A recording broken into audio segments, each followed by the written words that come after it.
E aí, pessoal, bem-vindos de volta para a nossa série de aulas sobre substâncias químicas, de química geral.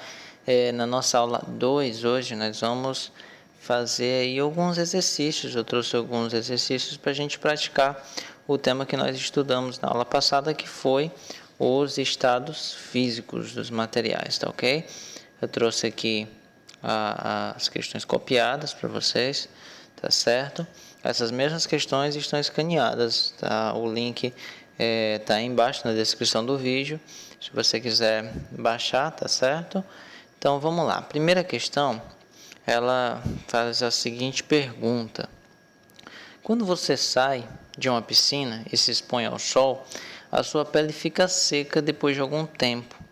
Aí é correto dizer que a água, o que? É correto dizer que a água vaporizou, que a água evaporou, que a água entrou em ebulição ou que a água ferveu? Olha, gente, na aula passada eu mostrei para vocês que quando você tem a passagem do estado líquido para o estado gasoso,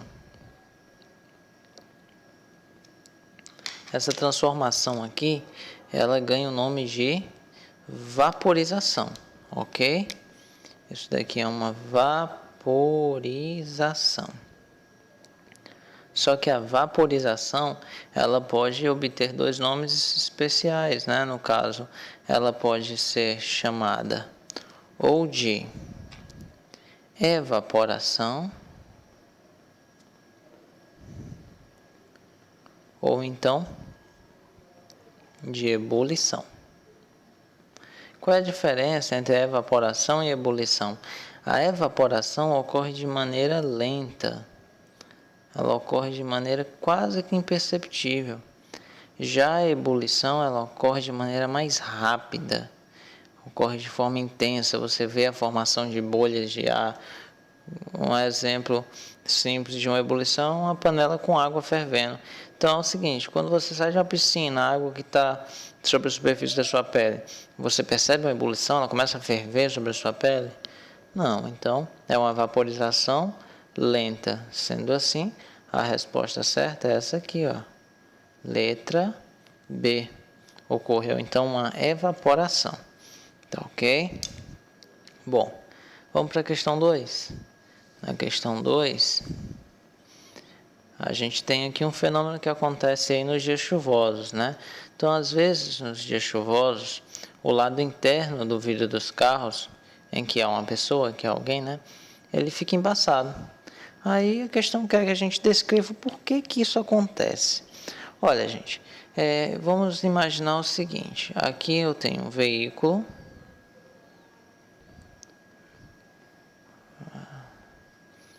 E dentro desse veículo tem um passageiro. Vamos fazer uma visão de raio-x aqui. Está aqui o passageiro.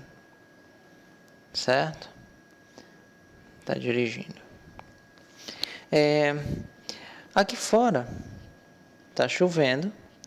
Consequentemente, a temperatura aqui fora, a temperatura do lado de fora, ela é menor do que a temperatura do lado de dentro.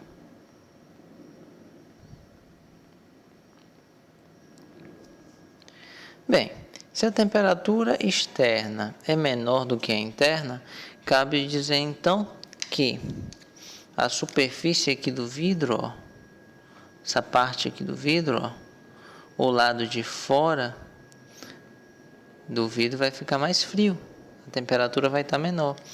Se tem uma pessoa dentro do carro, essa pessoa ela libera vapor de água na sua transpiração, na sua respiração. Então, durante o período que essa pessoa está dentro desse veículo, ela está liberando dentro desse veículo vapor de água. Esse vapor de água, quando toca na superfície interna do vidro, o vidro, por estar com a temperatura baixa, faz com que o vapor de água se liquefaça, formando aí pequenas bolinhas, né, que causa aí o embaçamento. Então aqui a gente tem um processo no qual o gás, o vapor de água no caso, ele se liquefaz. Então nós temos aqui uma condensação.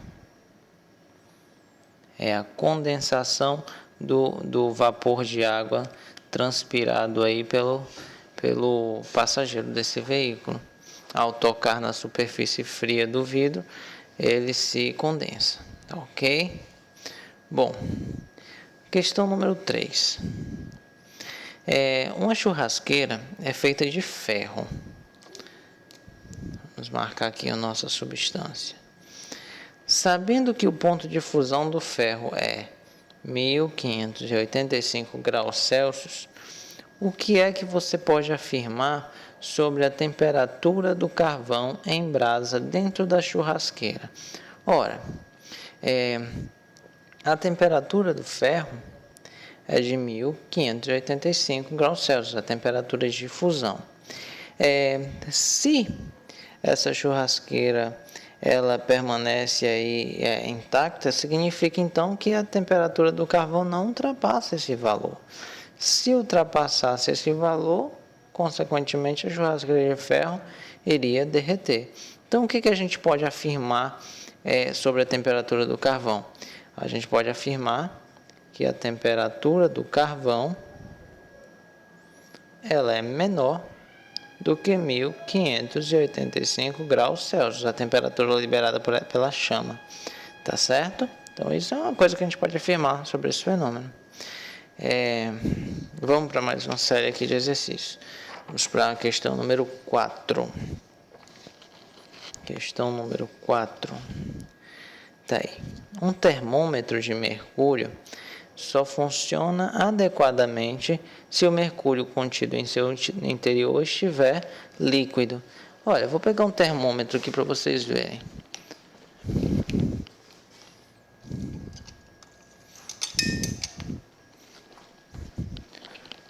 Aqui eu tenho um termômetro de laboratório. Aqui na base dele tem um bulbo de mercúrio. E esse mercúrio ele vai, à medida que a temperatura aumenta, o mercúrio vai subindo por um filamento e estabiliza no respectivo valor da temperatura do ambiente, no caso, né, aqui, ou da amostra em questão, tá certo? Então os termômetros funcionam desse jeito. Mas para que ele funcione perfeitamente, né, esse mercúrio tem que estar no estado líquido, ok? Então é o seguinte, qual é a menor temperatura que podemos medir com um termômetro de mercúrio? Para a gente responder essa questão, a gente tem que ir lá naquela tabelinha que eu fiz para vocês. Vamos procurar aqui o mercúrio. Opa, tá aqui o mercúrio. O mercúrio ele tem ponto de fusão menos 39 e o ponto de ebulição é 357. Então vamos anotar esses dados aqui na nossa questão. Então, o mercúrio, o ponto de fusão dele é menos 39 e o ponto de ebulição são 357 graus Celsius. Então é o seguinte, a gente sabe que abaixo de menos 39 graus Celsius o mercúrio estará no estado sólido. Entre menos 39 e 357 ele estará no estado líquido e acima de 357 o mercúrio vai evaporar, vai entrar no estado gasoso. Então, a questão quer saber qual é a menor temperatura que a gente pode medir. A menor temperatura que a gente pode medir é a menor temperatura na qual ele ainda continua no estado líquido. Então, a menor temperatura seria aí em torno de menos 38. Por que menos 38 e não menos 39? Porque no menos 39 o mercúrio líquido começa a passar para o estado sólido. Ok? Então, ele ainda vai permanecer em estado líquido aos menos 38. Quando ele passar para menos 39, ele começa a solidificar. Tá ok? Se a questão quisesse, por exemplo, a maior temperatura, né, que a gente podia medir, seria aí a de 356 graus Celsius. Por que não 357? Porque em 357 o líquido começa a virar gás. Tá ok? Questões bem simplesinhas, né? Mas dá pra gente refletir muito. Questão número 5. Ó, as lâmpadas comuns possuem um filamento feito de tungstênio. Isso aqui é um metal, viu, gente? Quando a energia elétrica passa por esse filamento, o mesmo fica muito quente e, em consequência, emite a luz. Aí, na letra A, o que a gente tem aqui? Uma lâmpada comum pode funcionar em 4.000 graus Celsius? Será que uma lâmpada comum, feita com filamento de tungstênio, pode funcionar nessa temperatura de 4.000? Vamos lá na nossa tabela, ver se isso é possível. Foi a primeira substância aqui que eu tabelei para vocês, ó. Tá aí o tungstênio. Vamos colocar ele aqui. Tungstênio.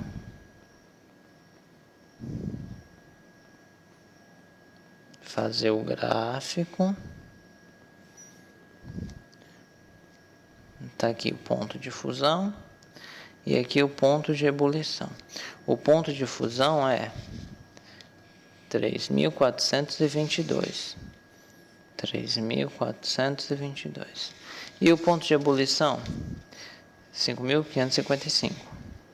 5.555. Todos esses dados, pessoal, eu coloco em graus Celsius, tá? Bom, vamos analisar se essa lâmpada funcionaria nessa temperatura. Então é o seguinte, abaixo disso nós temos o tungstênio sólido, entre esse valor e esse nós temos o tungstênio líquido, e acima desse valor o tungstênio estará na forma de gás.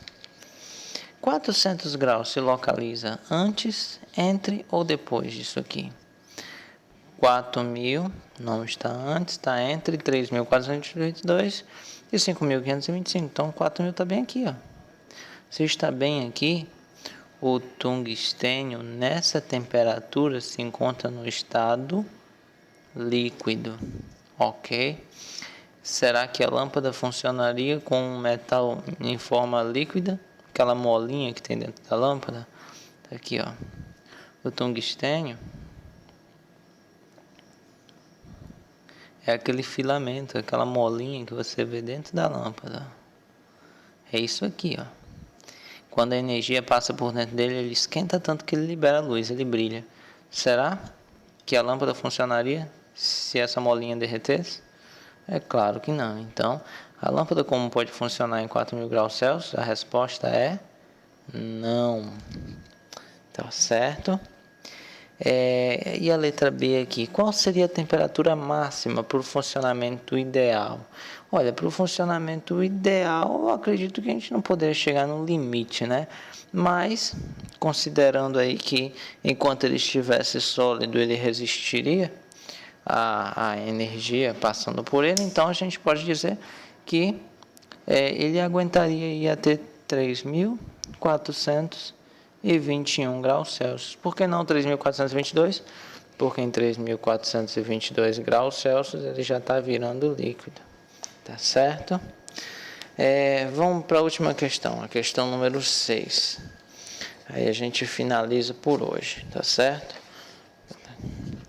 Questão número 6, tá aí a número 6. Ó, o ponto de fusão do ouro é de 1.064 graus Celsius e o do rubi é de 2.054. Após um incêndio foram encontrados restos de um anel feito de ouro e rubi. O ouro estava todo deformado, mas o rubi manteve seu estado original.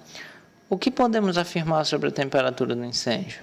Ora, o ouro ele se deformou. Sendo assim, a gente pode presumir então que a temperatura ultrapassou 1.064 graus Celsius, ok? Então, a gente já sabe que a temperatura do incêndio foi maior do que e 64 graus Celsius, certo? Mas a gente pode tirar outra conclusão daqui. Se o rubi permaneceu intacto, significa então que a temperatura do incêndio não ultrapassou o seu ponto de fusão. Sendo assim, a temperatura do incêndio ela foi menor do que 2054 graus Celsius, tá certo? Para ficar melhor de ver isso daqui, da forma que os matemáticos gostam, né? Então a gente pode fazer o seguinte, ó. A gente pode dizer que a temperatura do incêndio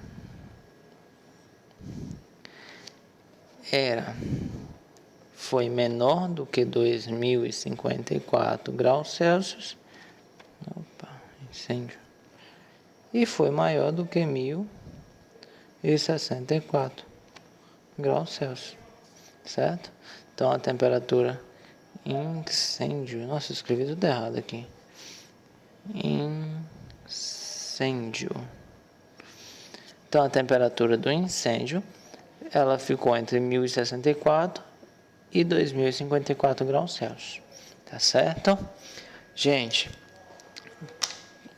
toda a aula vai ser acompanhada aí de uma lista de exercícios, tá certo? A intenção aí é ajudá-los. O pessoal tem pedido bastante exercício. Eu espero que vocês tenham gostado desse método novo, né? Comentem aí, por favor, tá certo?